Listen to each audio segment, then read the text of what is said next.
যেহেতু আমাদের মেগাস্টারের movie release হয়েছে, আমরা কোনো কন্ট্রোভার্সিতে জড়াতে চাই না। আমরা কিন্তু জানি যে মারুফ ভাইয়ের সাথে শাকিব ভাইয়ের সম্পর্ক খুবই ভালো।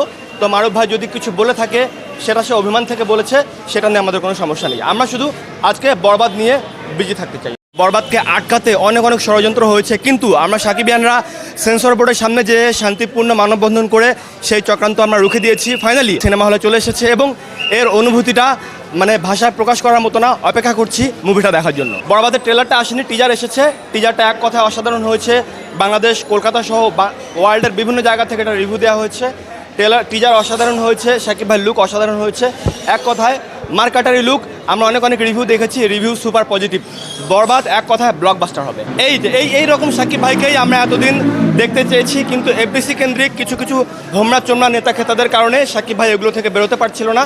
কিন্তু ফাইনালি শাকিব ভাই বুঝে গেছে যে তার আসলে কী টাইপ মুভি করা উচিত। তা আমরা শাকিব ভাইকে এইরকম মার্কাটারি লুকে দেখতে চাই, ভায়োলেন্স রূপে দেখতে চাই। দিন শেষে প্রত্যেকটা বাংলা সিনেমা আমাদের বাংলা চলচ্চিত্রকে এগিয়ে নিতে অনেক সাহায্য করবে। তো আজকের এই দিনে আমরা কোনো রেষারেষি, কোনো হিংসা চাই না।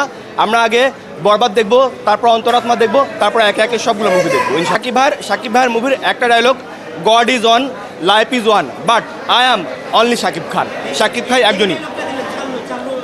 ও এটাতে শাকিব ভাই যে, আচ্ছা, এই মুভিতে শাকিব ভাই যে ডায়লগটা রয়েছে যে আমি আমার ফিউচার নিয়েও ভাবি না, আমি আমার অতীত নিয়েও ভাবি না, আমি শুধু একটা জিনিস ভাবি, নিতুরে না পাইলে আমি পুরা দুনিয়া বরবাদ কইরা দিতে পারি।